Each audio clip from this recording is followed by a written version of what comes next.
Hello friends, welcome to ज्ञान कोश YouTube channel. आज है 26 मई और 26 मई से जितने भी करंट अफेयर्स बनेंगे वो हम आज की वीडियो में चर्चा करेंगे। इस वीडियो का पीडीएफ आपको यूट्यूब चैनल के डिस्क्रिप्शन में मिल जाएगा, आप लोग वहां से डाउनलोड कर सकते हैं। तो चलिए शुरू करते हैं आज की यानी कि 26 मई की कुछ महत्वपूर्ण करंट अफेयर्स। सबसे पहला क्वेश्चन, खेलों को उद्योग का दर्जा देने वाला भारत का पहला राज्य बना। तो खेलों को उद्योग का दर्जा देने वाला भारत का कौन सा राज्य बना है? तो अभी मिजोरम राज्य ने घोषणा की है कि सभी खेलों को उद्योग का दर्जा दिया जाएगा। अब अगर खेलों को उद्योग का दर्जा प्रदान किया जाएगा तो इसका मुख्य उद्देश्य क्या है? तो इसका उद्देश्य यह है कि खेल के क्षेत्र में रोजगार पैदा करना और खेलों में निवेश को बढ़ाना। अगर खेल में निवेश बढ़ेगा तो खेल में रोजगार भी पैदा होंगे और हमारा देश खेलों के मामले में भी अन्य देशों की मुकाबला करते हुए जीत हासिल कर पाएगा। तो खेलों में निवेश और रोजगार पैदा करने के लिए मिजोरम राज्य ने खेलों को उद्योग का दर्जा प्रदान किया है। अब ये मिजोरम राज्य ने प्रदान किया है तो कुछ बातें हम मिजोरम राज्य के बारे में पढ़ लेते हैं। तो मिजोरम की राजधानी क्या है? आइजोल। मिजोरम में जिले कितने हैं? 8। मिजोरम की राजभाषा क्या है? मिजो, अंग्रेजी और हिंदी। मिजोरम राज्य का गठन कब हुआ था? 20 फरवरी 1987 को, 1987 को। मिजोरम के राज्यपाल कौन है? तो मिजोरम के राज्यपाल है पीएस श्रीधरन पिल्लई। और अगर हम बात करें मुख्यमंत्री की तो जोरामथंगा जो है वो वर्तमान में मिजोरम राज्य के मुख्यमंत्री हैं। अब यहां से एक क्वेश्चन बहुत इंपॉर्टेंट बनता है कि जो जोरामथंगा जी है वो कौन सी पार्टी से संबंध रखते हैं? तो जोरामथंगा जो है वो मिजो नेशनल फ्रंट पार्टी से संबंध रखते हैं। ये थी पहले क्वेश्चन की कुछ महत्वपूर्ण जानकारी। उसके बाद हम बढ़ते हैं अगले क्वेश्चन की तरफ। कोरोना वायरस से मरने वाले के परिवार वालों को 4 लाख रुपए की वित्तीय सहायता प्रदान करने की घोषणा की है। तो ये घोषणा किसने की है? ये घोषणा की है बिहार राज्य ने, ये घोषणा की है और बिहार राज्य के मुख्यमंत्री श्री नीतीश कुमार द्वारा ये घोषणा की गई है कि बिहार राज्य में जितने भी लोग कोरोना वायरस से संक्रमण होने के बाद जितने लोग भी मृत्यु होंगी या जितने लोग मरेंगे, उन सभी मरने वाले लोगों के परिवार वालों को 4-4 लाख रुपए की वित्तीय सहायता प्रदान की जाएगी। और ये जो वित्तीय सहायता है वो मुख्यमंत्री राहत कोष के द्वारा प्रदान की जाएगी। तो ये मुख्यमंत्री राहत कोष से ये वित्तीय सहायता प्रदान की जाएगी। अब ये बिहार राज्य में ये योजना लागू हुई है तो कुछ बातें बिहार के बारे में पढ़ लेते हैं। बिहार की राजधानी क्या है? पटना। बिहार में जिले कितने हैं? 38। बिहार की राजभाषा क्या है? हिंदी। बिहार राज्य का गठन कब हुआ था? 26 जनवरी 1950 को। और बिहार राज्य के वर्तमान मुख्यमंत्री कौन है? नीतीश कुमार। तो ये जानकारी इस क्वेश्चन से मिली। उसके बाद हम बढ़ते हैं आज के अगले क्वेश्चन की तरफ। श्रम सिद्धि अभियान की घोषणा की गई है। तो श्रम सिद्धि अभियान की घोषणा किसके द्वारा की गई है? ये की गई है मध्य प्रदेश राज्य में और मध्य प्रदेश के मुख्यमंत्री शिवराज सिंह चौहान के द्वारा श्रम सिद्धि अभियान की घोषणा की गई है। और अब श्रम सिद्धि अभियान के अंतर्गत क्या होगा? इसके अंतर्गत जैसा कि नाम से ही है कि जो अकुशल मजदूर है उन अकुशल मजदूरों को मनरेगा के तहत काम दिया जाएगा। उनको अकुशल मजदूरों को मनरेगा के तहत श्रम दिया जाएगा या रोजगार दिया जाएगा। और जो कुशल मजदूर है उन कुशल मजदूरों को उनकी क्षमता के अनुसार ही रोजगार प्रदान किया जाएगा। कि जितने भी व्यक्ति है जो बेरोजगार है मध्य प्रदेश में, उन सभी को रोजगार प्रदान करने के लिए ये अभियान चलाया गया है। जो कुशल है उनको उनकी क्षमता के अनुसार और जो अकुशल है उनको मनरेगा के तहत रोजगार दिया जाएगा।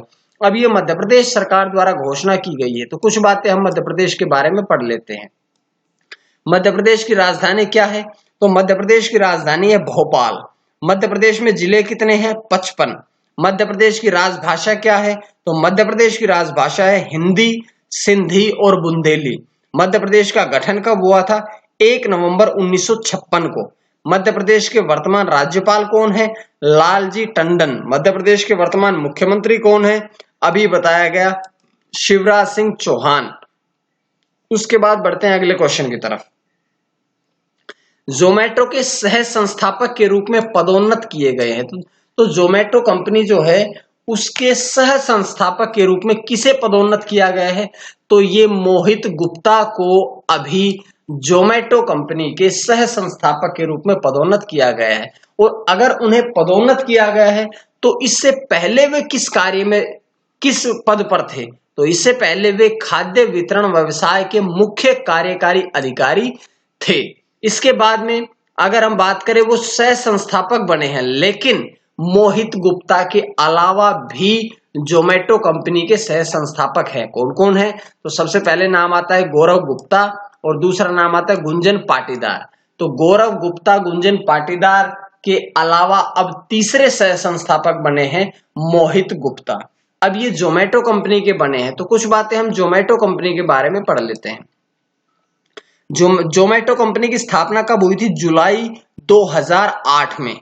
इसका मुख्यालय कहां पे है? तो इसका मुख्यालय है डीएलएफ फेस वी या 5, डीएलएफ फेस 5 गुरुग्राम हरियाणा में इसका मुख्यालय है। अगर हम बात करें कि इसके संस्थापक कौन है, तो इसके संस्थापक जो है वो दीपेंद्र गोयल और पंकज चड्ढा, दोनों इसके संस्थापक हैं। और वर्तमान में इसके फाउंडर और सीईओ कौन है? तो दीपेंद्र गोयल जो है वो वर्तमान में जोमेटो कंपनी के सीईओ हैं। उसके बाद अगला क्वेश्चन, रीस्टार्ट पैकेज की पहली किस्त जारी की गई। तो रीस्टार्ट पैकेज की पहली किस्त किसके द्वारा जारी की गई है? ये जारी की गई है आंध्र प्रदेश में, और आंध्र प्रदेश के मुख्यमंत्री वाईएस जगन मोहन रेड्डी के द्वारा रीस्टार्ट पैकेज की पहली किस्त जारी की गई है। अब रीस्टार्ट पैकेज का उद्देश्य क्या है? तो इसका उद्देश्य है कि जो लॉकडाउन से प्रभावित होने वाले माइक्रो, स्मॉल और मीडियम एंटरप्राइजेज एमएसएमई, इसको दोबारा से शुरू करना ही रीस्टार्ट पैकेज का मुख्य उद्देश्य है। अब पहली किस्त जारी की गई, तो पहली किस्त कितने की है? 450 करोड़ की। और अगर हम बात करें दूसरी किस्त की, तो दूसरी किस्त होगी 454 करोड़ की, जो कि जून के अंत में देनी होगी। अब ये आंध्र प्रदेश सरकार के द्वारा दी गई है, तो आंध्र प्रदेश के बारे में कुछ बातें पढ़ लेते हैं। आंध्र प्रदेश की राजधानी क्या है?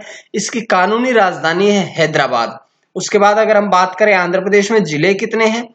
13। आंध्र प्रदेश की राजभाषा क्या है? तेलुगु। आंध्र प्रदेश का गठन कब हुआ था? 1 अक्टूबर 1953 को। आंध्र प्रदेश के वर्तमान राज्यपाल कौन है? विश्वभूषण हरिचंदन। और मुख्यमंत्री जगन मोहन रेड्डी, जो कि कांग्रेस पार्टी से हैं। तो उसके बाद हम बढ़ते हैं आज के अगले क्वेश्चन की तरफ। भारतीय हॉकी के दिग्गज बलबीर सिंह दोसांझ का निधन हुआ है। तो बलबीर सिंह दोसांझ का निधन हुआ है। वे 3 बार भारतीय हॉकी ओलंपिक स्वर्ण पदक विजेता टीम के सदस्य रह चुके हैं। तो 3 बार स्वर्ण पदक विजेता टीम के सदस्य रह चुके हैं। तो 3 बार कब की टीम के सदस्य थे? तो सबसे पहले बात करें लंदन ओलंपिक, जो कि 1948 में हुए थे। उसके बाद हेलसिंकी ओलंपिक्स, जो कि 1952 में हुए थे। उसके बाद तीसरा था मेलबर्न ओलंपिक, जो कि 1956 में आयोजित किए गए थे। यानी कि 1948 से 1956 तक बलबीर सिंह भारतीय हॉकी टीम के सदस्य थे। अगर हम बात करें 1956 में, तो 1956 की जो ओलंपिक टीम थी उसमें वे भारतीय टीम के कैप्टन भी थे, और फाइनल में उन्होंने पाकिस्तान की टीम को हरा करके विश्व कप या ओलंपिक स्वर्ण पदक जीता था। उसके बाद हम बढ़ते हैं आज के अगले क्वेश्चन की तरफ के दिल्ली राज्य उपभोक्ता विवाद निवारण आयोग यानी कि DSDRC के अध्यक्ष नियुक्त किए गए हैं। तो कौन बने हैं अभी अध्यक्ष? अभी बने हैं संगीता ढींगरा सहगल।